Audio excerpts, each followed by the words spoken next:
बहुत सारे लोग होंगे जिन लोगों ने इस उपाय को न किया हो, मतलब पूरा साल निकल गया और उन्होंने किसी भी दिन इस 11 चावल के दाने वाले उपाय को न किया हो। पर दोस्तों, आपके पास एक आखिरी मौका बचा हुआ है जो कि 3 अक्टूबर के दिन है। तो इस दिन आप लोगों को इस वाले उपाय को जरूर कर लेना है। भले ही आपने पूरे साल भर इस उपाय को ना किया हो, पर अगर आपने इस अश्विन महीने में पड़ने वाली एकादशी के दिन अगर इस वाले उपाय को कर लिया तो आपको इस उपाय को करने का वो फल मिलेगा जिसकी आपने कभी कल्पना भी नहीं करी होगी।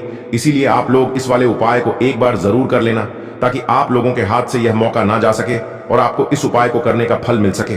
दोस्तों, यह उपाय पंडित जी ने अपनी अभी की ही शिव महापुराण की कथा में बताया है, जिस उपाय को आज हम आपको बहुत अच्छे से समझाने वाले हैं।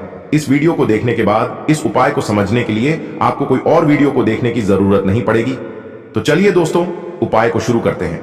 देखिए, यह इस अश्विन महीने के शुक्रवार के दिन यह इतना खास होता है, इतना महत्वपूर्ण होता है। देखा गया है कभी कभी बड़े बड़े पूजा पाठ अनुष्ठान से जो मनोकामना पूर्ण नहीं होते, वो इस अश्विन महीने के पापाकुंशा एकादशी के दिन एक छोटे से उपाय करने से ही आपकी मनोकामना पूर्ण हो जाती है। और बहुत सारे लोगों ने इस उपाय को किया भी है और उनको इस उपाय को करने का फल भी जरूर मिला है। अगर आप लोग भी इस उपाय को शुक्रवार एकादशी के दिन करना चाहते हैं तो आप इस उपाय को पहले अच्छे से समझ लेना, सुन लेना, उसके बाद करना। आपको इस उपाय का फल जरूर मिलेगा और इस उपाय को कर लेने से आपके घर में चाहे किसी भी प्रकार की दुख और समस्या क्यों ना चल रही हो, आपको उसका कारण भी नहीं पता है कि भाई यह समस्या किस कारण से चल रही है।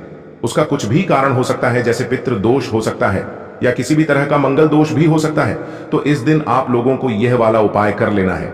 यह एक ऐसा उपाय है जिस उपाय को अगर किसी विशेष दिन पर किया जाए तो भाई उस विशेष दिन का जो है वह तो हमें मिलता ही मिलता है, पर हमने उस दिन पर इस उपाय को किया है तो हमें उससे भी बड़ा फल मिलता है और फल बहुत जल्दी मिलता है, क्योंकि आप इस उपाय को बहुत ही बड़े और विशेष दिन पर कर रहे हो।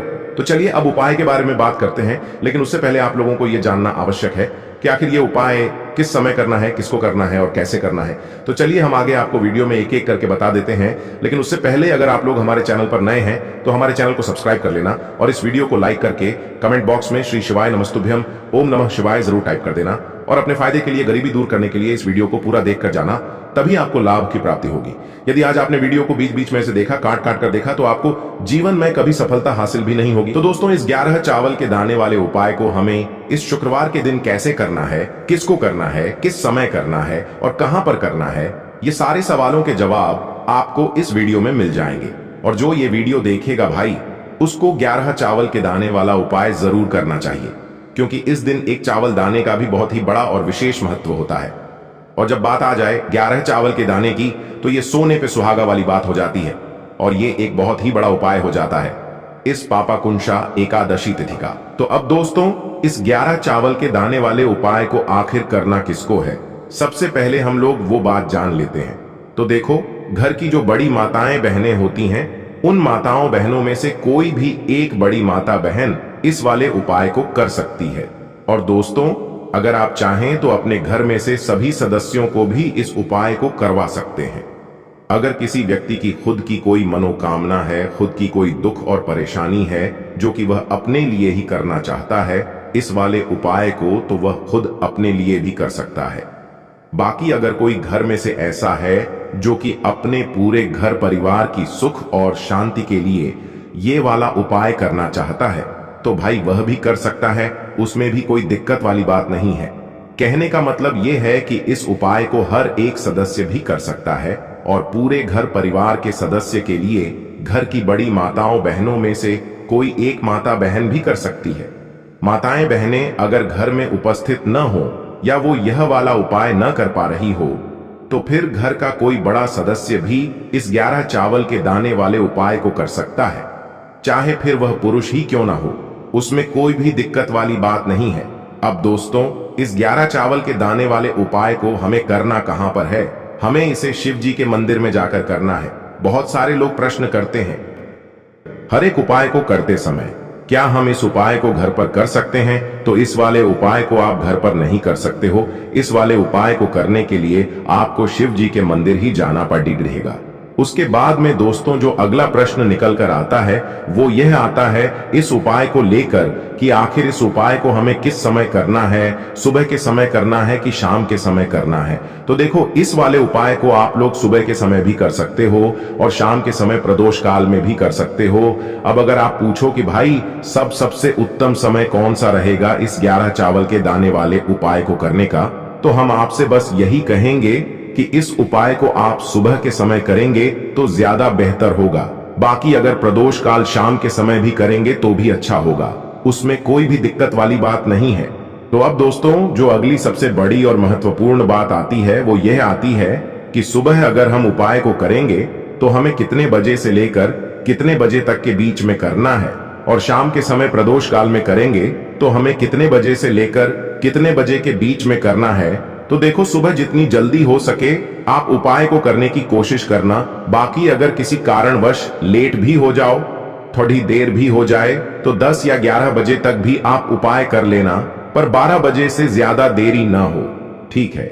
इस बात का ध्यान रखना। उसके बाद में दोस्तों अगर शाम के समय प्रदोष काल की बात करें, प्रदोष काल का जो समय होता है वो शाम के 6 बजे से शुरू हो जाता है।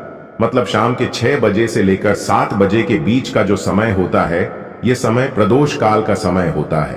पर अभी जो मौसम चल रहा है इस मौसम में जो है शाम बहुत देरी से होती है, तो आप इस उपाय को 7 या 8 बजे के बीच में भी कर सकते हो। मतलब शाम के 6 बजे से रात 8 बजे के बीच में आप कभी भी इस वाले उपाय को कर सकते हो, उसमें कोई भी दिक्कत वाली बात नहीं है। अब दोस्तों यहां पर इस उपाय को लेकर एक और सबसे बड़ी बात यह निकल कर आती है कि इस 11 चावल के दानों को हमें लेना कहां से होता है, और हमें इस उपाय को करने के साथ में क्या और कुछ भी सामग्री ऐसी होती है जो शिव जी के मंदिर लेकर जानी पड़ी रहती है। तो देखो यहां पर हम आपको बता दें, सबसे पहले आप लोग ये जान लो कि यह जो 11 चावल के दाने वाला उपाय है, सिर्फ और सिर्फ आप उपाय की सामग्री लेकर कभी भी शिव जी के मंदिर मत जाना, क्योंकि हमें भगवान के सामने यह नहीं दर्शाना है कि अगर हम भगवान शिव जी के मंदिर आए हैं तो अपने फायदे के लिए आए हैं। तो इसलिए जो भी पूजन सामग्री है उपाय सामग्री है, 11 चावल के दाने, इसके साथ में आपको पूजन सामग्री भी जरूर लेकर जाना है। देखो अगर सुबह के समय उपाय कर रहे हो तो सीधी सी बात है, 1 लोटा जल तो आप लेकर जाओगे ही जाओगे। वही 1 लोटा जल अगर मिट्टी का जल हो तो बहुत अच्छा रहेगा। मिट्टी का जल कैसे बनाया जाता है इसके लिए हमने पहले से बहुत सारी वीडियोस बना दी है। आपके पास इस दिन एक आखिरी मौका रहेगा मिट्टी का जल शिव जी पर चढ़ाने का और उपाय को करने का। बहुत बड़ा आपको इस दिन फल मिलेगा, तो इसलिए इस दिन हो सके तो भाई मिट्टी का जल चढ़ाना, तो अपने साथ में कम से कम 1 लोटा जल तो आपको लेकर जाना ही जाना है। अगर मिट्टी का जल नहीं है तो घर का जल भी आप इस्तेमाल कर सकते हो। इसके अलावा जो भी पूजन सामग्री है, देखो 11 चावल के दाने ये अलग आपके रहेंगे और जो आपकी पूजन सामग्री रहेगी वो अलग रहेगी। पूजन सामग्री में आप जो भी चीज लेकर जाना चाहे वो लेकर जा सकते हैं, उसमें कोई भी दिक्कत वाली बात नहीं है।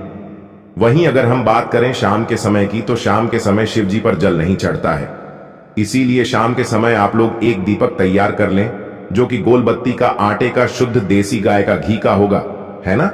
इस बात का आप लोगों को ध्यान रखना है, और इस दीपक को आपको घर से जलाकर नहीं लेकर जाना है, भगवान शिव जी के मंदिर में जाकर ही जलाना है।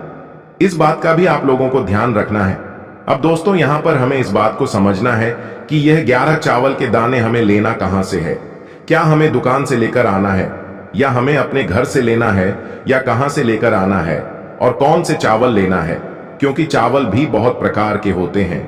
तो देखो इन सभी सवालों के जवाब आप लोग एक बात में सुन लो कि भाई ये जो उपाय है, इस उपाय में आपको ये नहीं देखना है कि भाई कौन से चावल है कौन से चावल नहीं है।